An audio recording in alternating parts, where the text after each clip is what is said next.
This is a Situation Room on Citi TV. It's a show that we do the analysis for you in relation to politics and elections. We are in an election year, so a lot of the issues that are discussed are analyzed here on the Situation Room on Citi TV. And as I always do, I have my sidekick that I do this show with, Sami Wiafi. My name is Omaru Sandaman. Sami, Tete. Well. I wanted to ask about the president. He went to deliver the State of the Nation address. He has taken responsibility for the good, the bad, the ugly, and the nice. So he should be blamed for everything that happens. The buck starts with him. So trotro driver takes responsibility. Blame for everything. So when police stop you at checkpoint, I don't think they catch the meter. They only catch the driver. Yeah. So he's correct. Yeah. It's correct. But is he fine? Is he good? Very good. How is he feeling like he's leaving yesterday? He's leaving power very soon. He's aware. He knows. He's fine. He knows he's leaving power. Has the power shifted properly at Jubilee House? Or no, he's still the president of the republic. He's not lame duck like back being said. He's still the president of the republic. You are here. Now, talking about presidents, the vice president is very critical. We have the NDC and the MPP. They both have flag bearers for election 2024. And yet, we don't know who is going to partner them. So we don't have trotro mates, even though we have trotro drivers for the two main political parties. On Situation Room today, we're going to look at the possible trotro mate to John Dramani Mahama. Stay with us on the Situation Room. So the question on Situation Room is, do running mates matter? Do they play any crucial role? How significant is their role? Constitutionally, you're supposed to have a running mate. So it's a constitutional dictate. You need to have one. But should you have a candidate that outshadows the flag bearer? How is that balance handled? We do know that in the past, political parties will do the regional balancing thing. Except Jerry Rawlings, who himself decided he's from Volta. He chose Accra, who is from Fantiland. They are both on the coast. And he still won handsomely. And then when he fell out with Accra, he decided to go for Atamils from the coast. And they both won.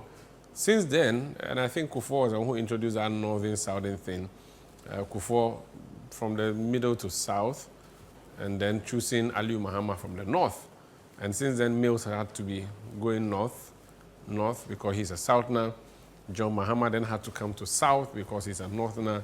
Akufo-Addo is a southerner, he goes north. Now Dr. Bawumia is a northerner. John Mahama, a northerner.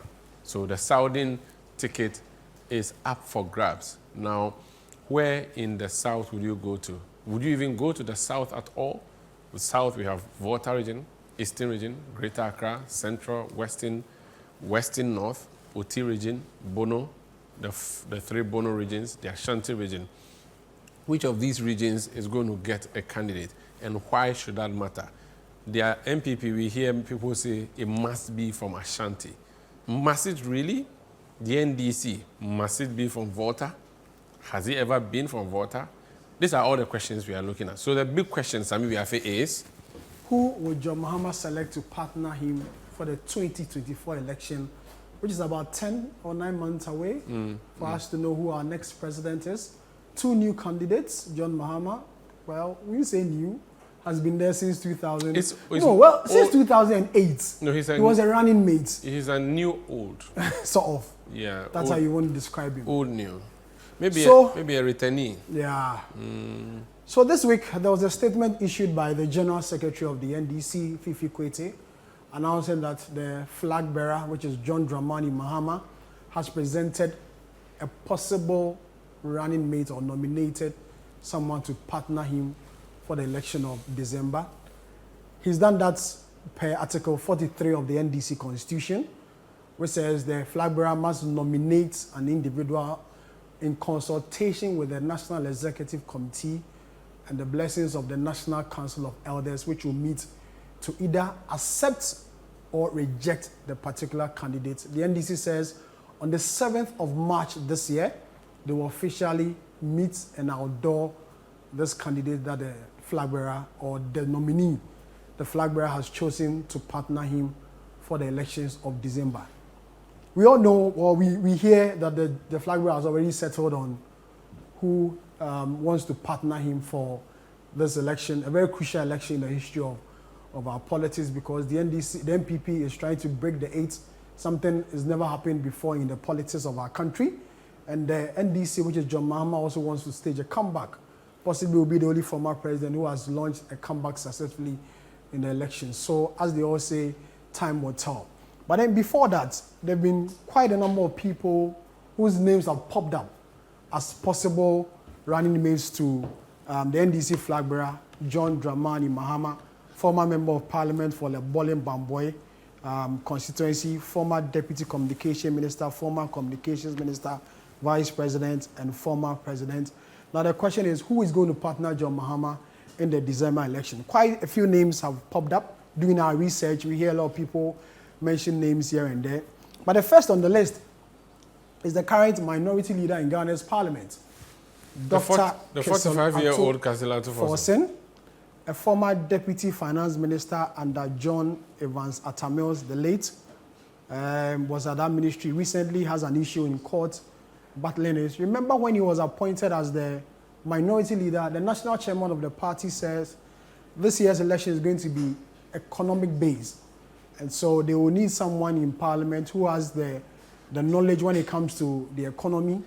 And we've seen what Dr. Atoforsi has been doing in parliament when it comes to the economy and the rest. So the bookmakers believe that since this particular election is going to be economic based, drawing in economic figures, indicators, GDP and the rest, it will be right and proper to select someone who has an economic background, more especially when the flag bearer of the MPP is someone who started to have an economic background and economist one way or the other. And so the NDC needs someone who can match the MPP boot for boots when it comes to the economy, because already the pace has been set as this election is going to be one that will draw largely on the economy of the country, because we all know the current situation of the Ghanaian economy. So Sami, when the MPP took on John Mahama's campaign in 2016, 2012, they said that they have an economist, and I'm referring to the NPP, Dr. Mahmoud Baumia, brilliant economist, Adam Smith. He's coming to save the economy, right? It was a big issue. That was the elections of 2012. The NDC's counter was that Dr. Baumia was a deputy central bank governor. We have brought the governor himself, the Ogboro. So between deputy and governor, if you are looking at someone who can do, economic matters, who should you go on or go for? So the NDC then decided on Mr. Arthur. They may not admit it, but it looked like it was supposed to be a brand that would counter Dr. Baumia's thing. So if you bring an economist who was a vice leader or deputy governor, let's bring a governor. Mr. Arthur was signing currency notes when Rawlings was president. So they went for him. Now, in 2016, the big issue was education. Free senior high school was Akufo-Addo's big campaign message. How do you counter that? Mr. Arthur had passed after all the issues around him, having been vice president, all of that. What happens next? We have to fight on the education front. NDC decided to do what? They went to the education ministry and chose the one who was the minister for education. So Professor J. Naana Opoku. So I'm just trying to say that this 2024 election, and 2012 was corruption. Corruption was a big issue, 2012. 2016 was education. PSHS, 2020... Galamsey and the rest. Galamsey was in there. 2024 is going to be the economy. So I think it's a... And again, we don't know who the candidate will settle on. We're just looking at the names that have come up, all the names that have come up. So Dr. Atoforsen, and if you look at his Citi Newsroom or Citi News Digital, shared a flyer of what he has been doing. And you notice that he has all manner of degrees in the economic side of things.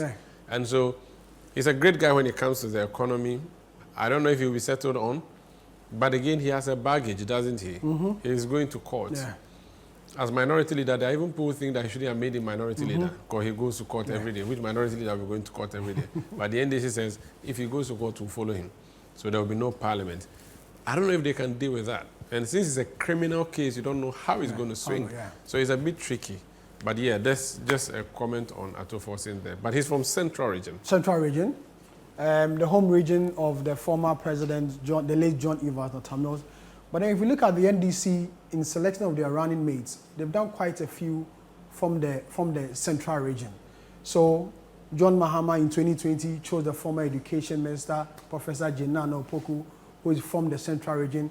Remember the late Rollins, when he was a candidate for NDC in 2000, chose, 96 chose John Evans Atamils, the late, someone from the central region. So the NDC has, a history when it comes to the selection of a running mate from the central region. So it will not be. So all NDC vice presidents have been from central region. Not all of them. In 2012 or 2008, John Evans Atamils was a candidate from the central region. Chose John Dramani Mahama, who was from the northern region. So but then when you look at the NDC history and in their presidential front, there's always a candidate or there's always an individual from the central region. Atamils, John Mahama went in for Naana Opoku. Apart from Aka, that was the Rollins era. Yeah. Aka was from the western region. Yeah. So aside that, you see the trend that there's always an element of central region within the NDC fold when it comes to national elections. So central region is a constant to It's look a constant out feature for. And so if we should go by that, first of all, Mahama's candidate would come from the central region. Not necessarily that we are saying it's Ato, but there are so many people from central. So it could be anybody from the region, central region. If we should go by the history. Okay. And Ato faced the bill. He has the overwhelming support of the leadership of the party, the recent changes, even in parliament. His colleagues in parliament really hold him in high esteem and believe that when it comes to the economy, he's the go-to guy when it comes to NDC. So as to whether John Dramani Mahama, NDC flag bearer, will pick Ato, we'll all wait for the 7th of March to see about that. Okay. Then Umaru, another name also popped up, Alex Mode. Alex is a former CEO of the GMPC, former CEO of the Tema Oil Refinery during the NPA rather. And then, during the era of John Dramani Mahama. Now, Alex is, the energy guy. He does more with energy and more of economy and finance. He's also a finance person one way or the other. So if this particular election is going to be based on the economy, then many people are also saying that Alex is the go-to guy if we want that particular debate on the economy in there. Alex is also half Ashanti region and half Ghana. Now, the NDC wants to dominate the politics of the Ashanti region, which is the stronghold of the MPP. Now, they believe that if they are able to cut through the votes from the Ashanti region, it will be good for them as a political party. Remember in the 2016 and 2020 election, the NDC was targeting 1 million votes from the Ashanti region. As to whether that particular thing happened, we don't know about that. Now, they believe that getting someone from the region will help them achieve that particular purpose or what they intend to do within the Ashanti region. So I've interviewed him on face-to-face and also sometimes on Eyewitness News. He knows his stuff when it comes to oil and gas, the upstream sector and the downstream. Because so having been CEO of GMPC, you are heading the upstream sector of Ghana's energy. And so he knows much about oil blocks, the drilling and all of those things. Then when it comes to the NPA, he was dealing with downstream sector regulation and all of that. So he appears to have known much about that. And when he got to the issue of finance and economy, because he's from a banking background, I mean, when I interviewed him, I realized that he knew his stuff when it comes to there. And as if it matters, but he's also a fine guy. He looks as in like he's handsome. So the NDC is aiming to more or less break the front of the MPP in the Ashanti region. And so the bookmakers within the NDC believe that going in for Alex Mode will help them attract more votes in the Ashanti region. But then again, you ask yourself, how popular is Alex Mode within the Ashanti region proper? The politics of the NDC in the Ashanti region, does he really have a hold within the Ashanti region? Will he bring more votes as the bookmakers are predicted that he will bring onto the table for John Dramani Mahama to be the president of Ghana again? We'll wait for March 7th to determine that particular outcome. Okay, who else do we have? Also on the list tomorrow is former Speaker of Parliament, Right Honourable Edward Do Ajao from the Volta region. A very respected figure within the politics of the NDC. Not only in the NDC, national elections when it comes to the Volta region, has served the people of the Ave Aveno constituency very well until his appointment or election as a Speaker of Parliament. He's currently one of the elders of the NDC in the national elections of the party. Now, the NDC considers the Volta region as a stronghold. They believe that it's about time they also get on the ticket, because over the years, the NDC has not had anybody from the Volta region, which is the World Bank of the party, been within the front line of the politics of the NDC, say candidates or running mates. Since Rawlings. Since Rawlings.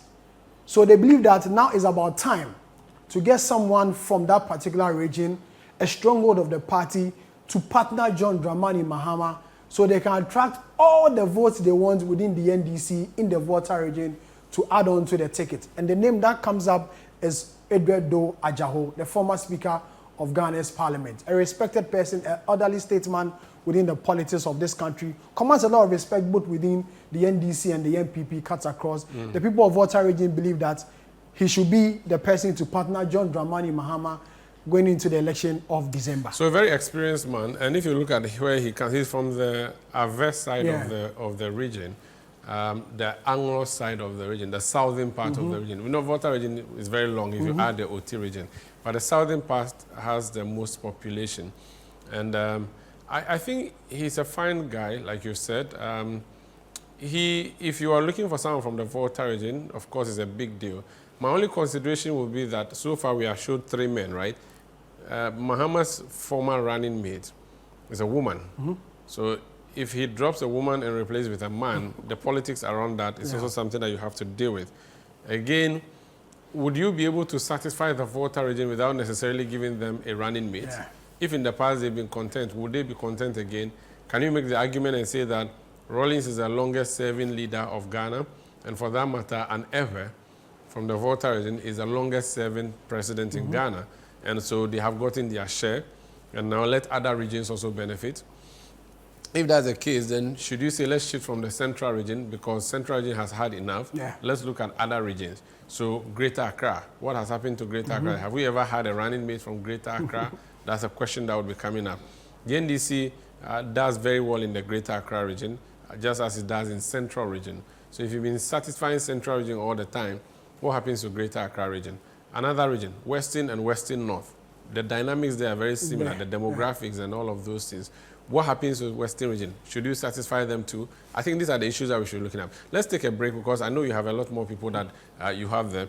Let's take a break. When we come back, so is it going to be Alex Mould? Is it going to be Ato Forsen? Is it going to be Edward Cobley? Ajaho? Those are the issues that have come up. We have a few more names up. And then we have work that has been done on the last candidate of the NDC, and I mean running mate. We'll talk to him. We'll talk about that particular work that has been done, dig into her, and see what pros and cons there are about Professor Naana Jane Opoku. Please stay.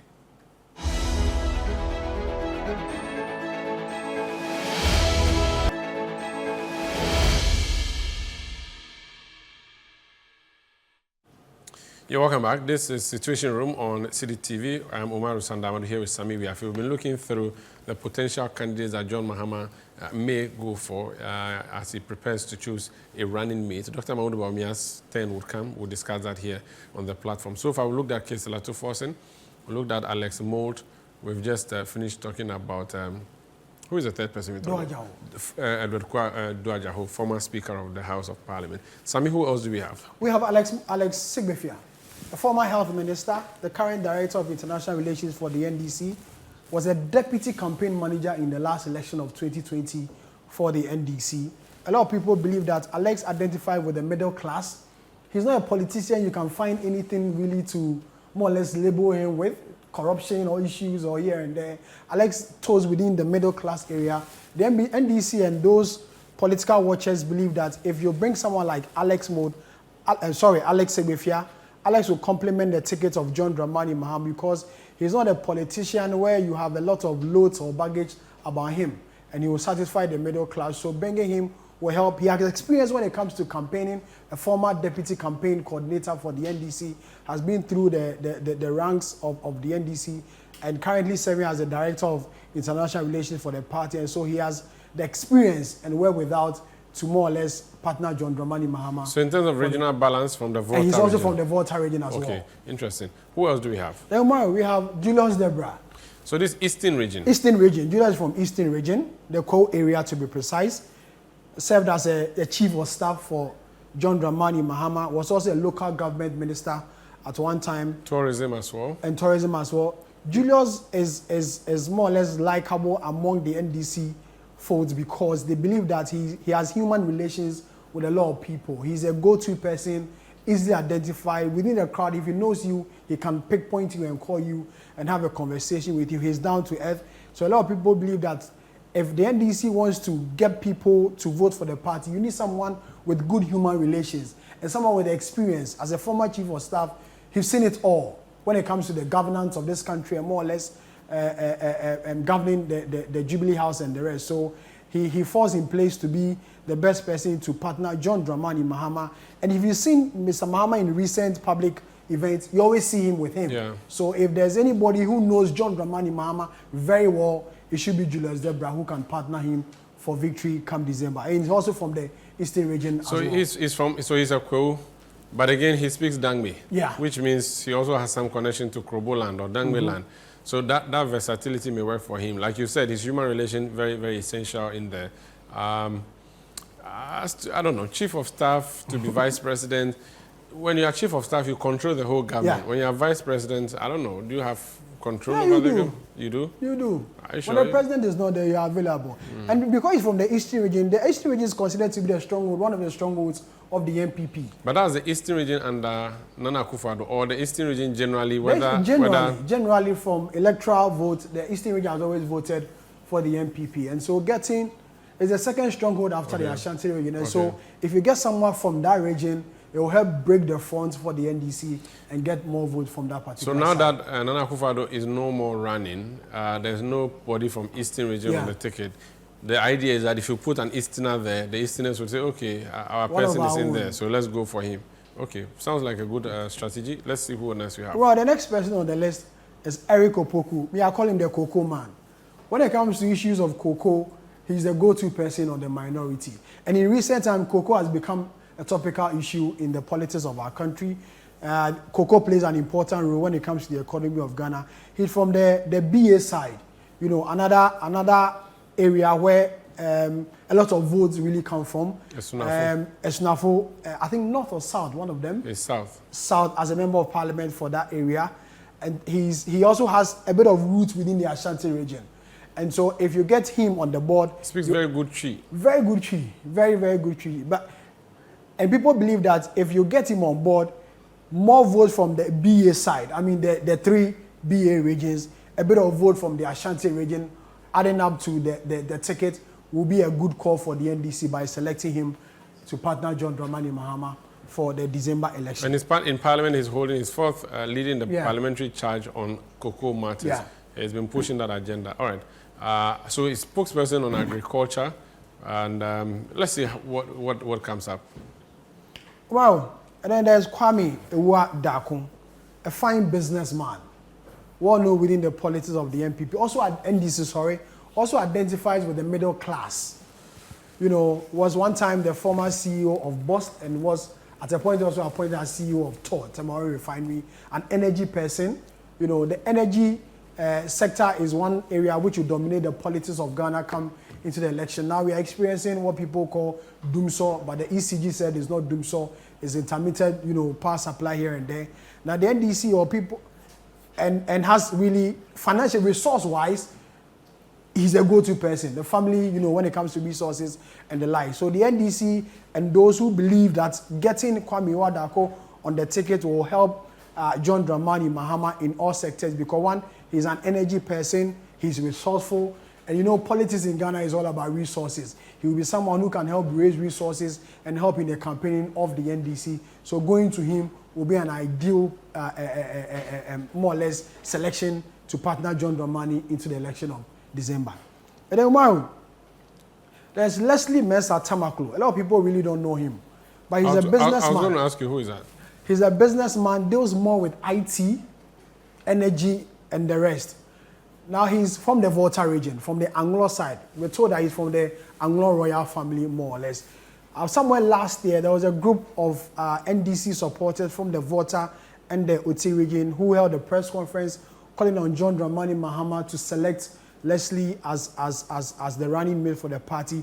He's been with the party since 2008, has supported the party when it comes to resources. He's an IT person, an IT guru, and you know where this country is moving when in terms of digitalization, and so they believe that getting Leslie on the ticket will help in all this. I'm told he's also related to Dr. Nyao Tamaklo, one way or the other, and he's well known within the NDC circles and the Volta region as well. Recently, when the Volta Akosombo, the relief, yes, the flooding, the Akosombo spillage, he mobilized to help those who were really affected by this, and a lot of people believe that getting him more or less not really known on the ticket will help them attract the vote from the neutrals and join the NDC. So if you are looking for Volta region, so far the names you have, Edward Dahojoho, Alex Segbefia, and then Leslie. Yeah. Those are the three people so far. Okay, let's go. And then Umaru, Madam Hannah Tete, former spokesperson for the NDC campaign during the era of John Dramani Mahama. John Mills. John Mills, that was in 2008. Being a former member of parliament before, I think, Ewutu Senya West, has been a former Minister of Foreign Affairs. Has seen it all. Now she worked with the UN after she left government in 2016. So the NDC people believe that with his stature, international-wise, local-wise, bringing Hannah Tete on board will help complement John Dramani Mahama. They are very good friends as well, very good friends and the woman factor, you know, the woman right. So if you're replacing Professor Jane Opoku, a woman from Fancy Land, you want to push in Hannah Tete to do that. The gender rights activists will go in and push hard for John Dramani Mahama to push Hannah Tete as his running mate for the election of December. And then Umaru, and then there's Professor Naana Opoku Ajimai, was there in 2020 as running mate to John Dramani Mahama. A lot of people believe that bringing her on board again will help the NDC. So she did 2016, right? No, 2016 was, it was only 2020. 2016 was the late okay, as sitting vice president. Yes. So she did only 2020. A lot of people are pushing for her to come back, and the information we are picking out from the NDC headquarters is that she's the one the flag bearer John Dramani Mahama has settled on to run the ticket again. She's the chosen one. She's the chosen one. Moreno. Run the ticket. Okay. Run the ticket again with her into the 2024 general election. If things remain equal and nothing changes, she will be on the ticket with John Dramani Mahama again for the December election. But will be the first running mate to be ever repeated in opposition. Because if the NDC has never done so in its history, they've only repeated a running mate when they were in government. But in opposition, she will be the first running mate to be repeated if John Dramani Mahama goes with her and the National Executive Committee and the National Council of Elders of the NDC endorse that particular decision. She'll run again on the ticket with John Dramani Mahama. In opposition, NDC 2000 to 2008, it was Martin Amidu 2000, Benkumbo 2004, John Mahama 2008. And in opposition, 2016, it was Jane. Yeah. Sorry, No, 2020 was Jane. 2020 was Jane. So now the question is, would she be repeated, or the NDC will do what it usually does, where they drop candidates midstream? Okay. What we need to do is that there's some work that Musa Dankwa of Global. Do you have some more information? No, that's it. So okay. That's the information we are picking there. Great. So Musa Dankwa of Global Info Analytics has done some work on Professor Naana Opoku Ajiman. Musa, please hop onto the set. Let's see what work you have been doing and what you have been finding. This is the Citiuation Room on Citi TV. Musa Dankwa is a regular on the show. Musa, good to see you again. Good to see you guys. How are you doing, sir? Yeah, not bad. It's good to see you. Nice. The economy is doing something, but they are fine. Nobody's fine. You'll be fine. So tell us, what work did you do on Prof? Actually, we've just looked at the data. You know, we don't veer into any sentimental reasons and stuff. So we went to the data. And luckily for us, in 2020, when she was first nominated, there was a poll that we conducted, the last poll before the election, that asked some voters whether the appointment of Naana was going to influence them to vote for the NDC in that election. So we have that results from that poll. We also looked at the NDC performance before 2020 in the presidential and parliamentary in the regions, and in the 2020 election as well. What did NDC do? Did her appointment or nomination create a new kind of numbers for NDC? I've heard people say that she didn't bring anything. So I think the argument, we want to look at it from a data point of view and see whether really she didn't bring anything to the table. So unlike what you do, where you call people and do the polling, this one is not polling you did? The first was an old poll. The last poll we released before the election 2020. Okay. We asked voters specifically Okay. whether they will be influenced by her appointment Okay. to vote for the NDC. Okay. And that number, even though it was in the report, nobody's probably paid attention to it. But today, it has become relevant. That we want to go back to it and see what the numbers say. Please show us. Right. So we have the entire report in the link, so people who have access to the report can see it. We asked them whether they will be influenced by the appointment of Naana Opoku to vote for the NDC. And in that poll, definitely they will vote for NDC because of her, 27%.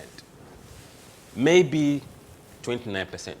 Not at all, 44%. So this was the response of voters when he was first nominated to run for the Whether 2020. they will vote because of her. Yeah, they will vote for NDC because of her appointment. And these voters are national, not... National. Okay. We interviewed 5,145 voters at Across the time. Ghana. Yes, across Ghana. So those who are very definite, 27%. Yes. Those who are not sure, 29%. Those who say no, it won't affect them, 44%. 44%. So I'm trying to split the graph into two. It appears that the favorable ones are more than the yes, ones. Okay. Absolutely. All right. That's the first sign that she's having an impact in the election. Okay. And then these are the regional numbers. Interestingly, look at Central Region. Not at all. 16%, only 16% of voters in Central said that the nomination will not be having any impact on them at all. 16%. The lowest is, I think, Savannah, 13%. Those with the highest, definitely, look at Northern Region, 56% in Northern Region. So these are the regional numbers. You could see that the numbers that are not favorable for her, not at all, are in the MPP strong areas. Ashanti. Ahafu, Ashanti, Bono, Western North. Bono is Western North in that area. The rest of it were amiable to her appointment. So the green one shows those who are happy with her. Yes, or definitely those who going like to vote her. for NDC because of her nomination. Okay. But Musa, in her region, which is the Central Region, it was only 33%. But if you add these two, that's quite big because they are all favorable, 51 and 33%. Okay. And then when you look at Northern Region, where she scores the highest, Yes. which is 56%, it means that people in Northern Region really like them more than even her Central Region Yes. people. And it was shocking for me because sometimes we think the northern part of Ghana is kind of masculine in nature, so they don't normally, but surprisingly, I mean, Northern Region was quite amiable to her nomination at the time. And Savannah. And Savannah too, yes. And that's where Mahama comes from, so definitely they would concur with Mahama's decision. So it looks like the north. She's popular in the north. Yes. I'm looking at upper west. Very Upper West. favorable score there. Upper East is much stronger, 49. Savannah. Northern Volta region, 44. Volta region. Okay. Okay. All right. So this is a breakdown. Yes, but regional numbers. But there may be, you and I have had conversations here where maybe does not necessarily mean yes. But they're not entirely opposed to that. Those not at all are where they say, look, it doesn't matter who she is. We're not going to vote because of her nomination. Interesting. Yes. And then you look at the gender breakdown. Actually, he's more popular among male voters than female, yes. Really? Surprisingly, yes. So among those who said definitely, male is 57, female 43, maybe 55, 47. 53. Not at all. 61 men and lower number for the female, 39%. Okay, so men dislike her as much as they like her. Yes. That's how it's looking like. Yes. Because those who are saying they won't vote for her, a high number doesn't, Yes, in yes. terms of men. Yes. And those who like her too, a higher number of men. Okay, the women are just, okay, that's fine. Then we look at those support by educational level. So is it the level of people's education, those you interviewed? Yes. Okay. So we have those with no education, definitely 33%, maybe 28%, and then not at all 39%. Those with junior high school, definitely 26%, maybe 29%, and not at all 44%. Senior high, definitely 25%, 31% maybe, and 45% not at all. Tertiary, 24% definitely, and 28 maybe, and 48 not at all. Breakdown by educational level of voters. So those in the tertiary level believe that's not at all for her? Yes. More university students don't like her? No, they don't like it. It's not going to influence her in their decision. It won't affect them? Yes. And as someone who's coming from maybe one of their own, if you would say, because she's a former vice chancellor, so you expect people within the tertiary sector to more or less like her, and even... No, at that level, you see, it's about issues. Yeah. Interesting. And then when we voting for GM because of Prof. Naana. Yeah. Now, here we looked at the way they voted when we asked them who would they vote for in the election 2020. So for those who said they were going to vote definitely for NDC because of Jane Naana, 25% then said that they were voting Nanado. Having told us that they will vote for NDC because of Jane, they came and told us that here they are voting for Nanado. They didn't expect this question to come. So we took them by surprise. So they showed their true colors. Yes. So they said Jane Naana, when it wasn't very kind of clear. No, controversial, because who would you vote for is more controversial than would you be influenced by this person. And then 43% of those who said maybe voted for Nanado. Those who said not at all, 71 voted for Nanado. Now those who said for John Mahama, 68% of those who said definitely voted for him. And 38% who said maybe Mahama. And then 12% of those who said not at all, 12%. So you can see how they are split along the voting intention. Now what happened was that when we went to the who would you vote for in the election, these guys actually on election day didn't vote for Nanado. Who did they vote for? Mahama. So they were dishonest? They were dishonest here. They were truthful in the beginning when we asked them the first question, because they didn't expect this question to come. That is why if you look at the headline poll for Mahama in the last poll we did, it was on 34.9% or so. But the actual vote that he got was around 47.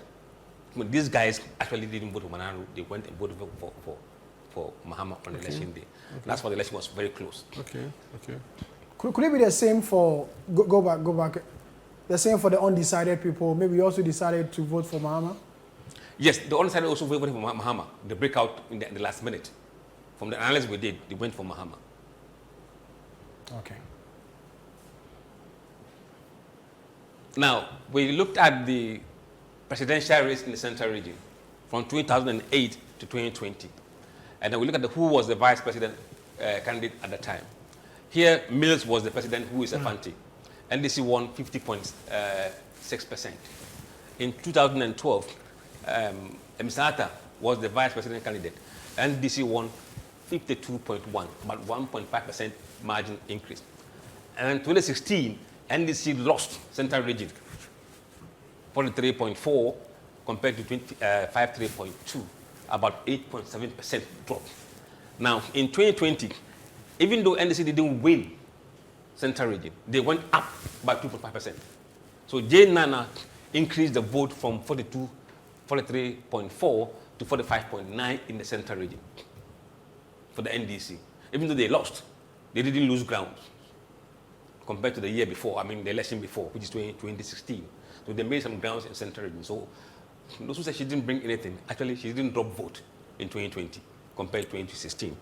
Musa, hold on, we'll go for a break. But before we do that, I have a question for you. In the event that you do another sampling, will these figures change if Nana is also more or less repeated as the running mate to John Dramani? Are you going to see changes in these figures? What we are looking at, what we would ask that question next time, whether her nomination changes anything. That would be a more direct question. But for now, in the polls in the central region, NDC is leading the central region. Okay, Musa, we'll come back to you. You're still watching the Situation Room coming to you live from our studio here in Tesano. We'll go for a quick break. You're still watching the Situation Room. My name is Sammy Wiafe and I'm doing it with Umaru Sanda Amado. Musa, you're taking us through the... Yes, so yes, I was saying that when she was the VP in 2020, even though NDC lost Central Region, they did not lose grounds compared to 2016 elections. They gained additional vote, 2.5% compared to the previous election, which means she was positive to the ticket compared to the previous election. Okay. Now, another angle to look at it is the margins. NDC won Central in 28 by 4.6%. In 2012, they won by 6.6%. In 2016, the tsunami hit them and they lost by 9.8%. In 2020, they lost by 6.8%. NDC, MPP won Central Region. Now, if you look at the numbers, you see, in 2012, MPP lost, decreased compared to the last election, 2008. NDC went up 1.5%. In 2016, NDC lost by 8.7 margin. They declined by 8.7 margin. MPP went up 7.7. In 2020, NDC went up 2.5% margin, and then MPP dropped 0.5%. Musa, I have a difficulty. The NDC's rise is not as significant as the MPP's rise, is it? Is that how it's looking? No, if you look at 2016, that was an unusual election. It was a huge tsunami that engulfed the entire NDC. They put them into flame. So that gap was quite huge. They lost 8.7 and MPP gained 7.7. That was huge. By 2020, MPP lost. Compared or to reduced. And NDC lost in 2016 hugely by 8.7. Okay, so yes, MPP gained bigly. Yes. Up there. I'm looking at 2020. In 2020, MPP lost, they lost down by 0.7% compared to last election. So they lost huge margin compared to last year. Even they won the election in Central Region, they lost grounds. Yeah, but NDC's rise isn't that big either. No, it's 2.5. If you look at 0.8, you slipped by almost 9%. Okay. And to make a recovery to plus 2.5. It's significant? Yes, in polling. I'm looking at where they came from. In polling terms. In 2012. These are the differences. So 2012, it wasn't that much. Because from 2012, the 2012 was quite close. Yeah, that's what I'm saying. So NDC went up just by 1.5%. Yes. But a drastic reduction. So I'm looking at the speed with which they reduce. I'm looking at the climb. The climb is too slow, isn't it? Look at it's a steep fall from here. Yes. And a steep rise from here. Yeah, but looking at the number at the top of the tip, it is not that much. That's my concern. For a region that they appear to have been comfortable in. No, let's go forward. You see something. Okay. Look at the parliamentary seats. NDC had only 4 seats in 2016 in Central Region. That's true. Now they have 13. That is the effect of that sharp rise of 2.5% compared to 2016. Out of 23 seats. Yes. Let's start from 96. From 96, MPP had 3 seats and NDC had 14. So NDC was safe in Central Region 96. 2000, even though NDC lost the election, they still won by slim 1 seat advantage in Central Region. For parliamentary. 2004, look. That's an annihilation. Complete annihilation. So it's even worse than 2016. Yes. Yeah. And this is a mid-election. It's not and this is an election where Mills was the presidential candidate. That was the time they said that the Central Region had rejected him. Yes. And this was the second term of John Kufuor, right? Yes, John Kufuor's second term. And then Aziwofi Awoye, that became the campaign slogan. So they moved from 2 to 11 in 2008. And MPP dropped almost half the seats to 8. And then 2012, MPP dropped again by a single seat to 7, and NDC goes from 11 to 16. And then in 2016, tsunami hit, and the NDC drops to 4 seats, and MPP goes to 19 seats. And then tsunami hit MPP again. MPP, frankly, in 2020, when they lost 16 from 19 to 10, They lost 9 seats. No, 9 seats in in that election. Yeah. But the presidential didn't look like that, right? No. So MPP won presidential and lost parliamentary in Central Region. Yes. So if NDC has dropped seats in Central Region, you could blame Naana's effort. She didn't drop seat, they went up. And in terms of numbers in vote, they went up. So the argument that she didn't bring anything to the table is not backed by data. But should 2016 be considered that it was Amy Arthur, who is from Central Region, who was there, and that what it means that the Central Region people don't care whether their person is there or not? Absolutely. I think Central Region is unique. It's not homogeneous region. We have the Ewutus are there, the Futus are there, the Brukus, Senya, Denjira, Asin. So you can't use one brush to brush the entire region. But they vote in unison. When they want to reject, they reject completely. And you see, they become the bellwether for what we call... they are bellwether region. Bellwether region. For floating voters. Yeah. Mindset kind of thing, yes. So wherever they go, the nation tend to go with them. It's good. So for you, if we were to judge Professor Jane's performance, 2020 is what we should look at. Yes. And how did she fare? Yes. If she's to be considered at all, the NDC got, what, 4, this will be what, 9 extra seats. 9 extra seats. So it sounds like she's a good pair. Yes, and then also what counts to her advantage is also the feminine side. You know, you don't know who you would upset by removing a female. Unless you bring in another female to replace her. Then that would be a different thing. For example, if it's between herself and Hannah Tete, then the same region, same gender, then the effect will not be as much. But if you remove her and you bring a man, believe me, there will be some female revolt. Even if the man is from Central? Yes. So once you commit to choose a woman, you have to continue with it to the end? I think so. I think so. That's how it looks like? I think so. Or if it deviates more, they'll remind you? They will remind you. And remember recently there has been a push by some CSOs that the big parties must nominate female, and you don't want to upset those CSOs. But in order not to upset, and maybe the person is not pulling the weight that you expect, you still want to keep the person on the ticket. But you see, when we look at running mates, if you focus on the region alone effect, you'll be disappointed. You must see elsewhere around the country, who else is she bringing there? Okay, Musa, yes. so... But Musa, but per your research and these, do running mates really bring votes? Do they? Running mates? Yeah. They do. When they have issues, people have issues that they think that mate can help kind of push. And if you look at female votes, they become like a protest group, right? If they feel a woman can push women agenda at the presidency, the women may tend to support her. But they will not trust a man to push a woman agenda. That they won't trust a man to do that. So that element of differences would materialize. And that would be national, not region. So beyond the region that the person is coming from, the national issue will also attract some voters.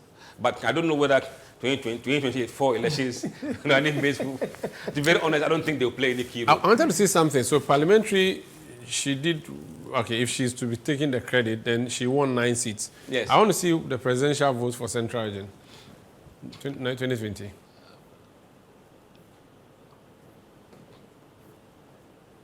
.9%.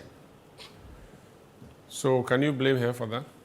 No, she increased from 2016 from 43.4 to 45.9. So that's about 2.5% something percent increase. Right, so she's as done well. First time on the ticket. First time on the ticket. Okay. So the headline from your story is that for both parliamentary and presidential front, she's done well, even though she would have done even way better when in the parliamentary side. Yes. So if you want to say that, what did she bring to the ticket? This is what she has brought to the ticket. I'm not going to ask you whether you are saying that John Mahama should choose her, but we are hearing that she's been chosen. I will not be surprised, because I've seen some social media posts yesterday that confirms the same support that she should be retained. We also saw the deputy whip on the NDC side, Doyo Gansa, MP for Adan, saying that it's Jane they need. And when you start seeing things like that, it means they are testing the waters for you. And I think I've seen something on Joyce Bar Mukhtar also making some comment around that. Have you exhausted your graph? Yes, that's it. I have a question for Sami and maybe you. Sami, you know how vigorous campaigns are. Her age, would it play any role? Again, you have followed campaigns. Since 2008, you've been following Akufo-Addo. The challenges that they go through on the field. We saw what Mahama did for Mills in 2008. We've seen what Bawumia did for Akufo-Addo in 2016. Yeah. Can she do that? Well, she can. Based on her experience in the last election, 2020, it won't be so new for her because she's been on a ticket before. She knows the route. She knows what to do. You know, when I move here, I know what to say. When I move here, I know what to say. And with experience behind her, I am definitely sure that she can run this campaign very well. Musa, do you want to comment on that? And more about when you have handlers, you know, who help you with this thing, it becomes a bit easy for you. I see. Yeah. Musa, do you want to comment on that? Yeah, I think she'll be okay on the campaign trail. But we should also be reminded that campaigns are changing. Yeah. When the old-fashioned gather crowd, shout, hey, hey. Rallies. We are moving towards social media, TikTok campaigning now. So you'll be able to, kind of combine new approach of campaign and then in-person campaign. And you must do the in-person campaign driven entirely by data. Don't just be roaming because it sounds okay to go here. You must be driven by data, and I think they'll be driven by data. But what about the element that she was brought in for free SHS? That issue is no more on the table. Should you not look for someone with economics background? I don't think so anymore. I mean, because of where we found ourselves in. You know, economy was the issue, and we realized that the economic messiah was not given a chance to even help. So if that argument is held true, then it doesn't matter who the background is. And I mean, if you look at elsewhere, I mean, people like Dr. Osborne, Chancellor of Exchequer, was a historian. In the UK? Yeah, he was a historian. So it's not about economics, it's about being able to interrogate the issues and have advisors. And dealing with it properly. Yes, and then you make it. But free SHS will also still be an issue. It is. It actually is. It's a ticket item. It will still be an issue because there's a talk of review. Bawumia wants to review it. Your mama wants to review it. Yeah. It's still a topical issue. Musa, final one. Unsolicited, unpaid for advice to John Mahama and NDC. Who should they choose for running mate based on the data? Speaking strictly to the data. Because there's no comparative data for any of the candidates that were being considered, it would be very, very unfair for me to compare them with her. But if you were to say that should she be maintained based on what you have put out there, I would say, well, I would prefer to fly with flight plan than fly blindly. I don't know what reception the other people will receive from the public, but at least for her, you know your risk. Very well. I think we can leave it here. Sami, we can end, right? We can. Okay. This has been Citiuation Room. You are watching Musa Dankwa of Global Info Analytics. Sami Wiafi is our correspondent at the presidency and also my sidekick on the Citiuation Room. I am Umaru Sandamado. I didn't say side chick. Why are you looking at me? Sidekick. We'll be back next week, Thursday. Thank you. Keep watching Citi TV. It's your world.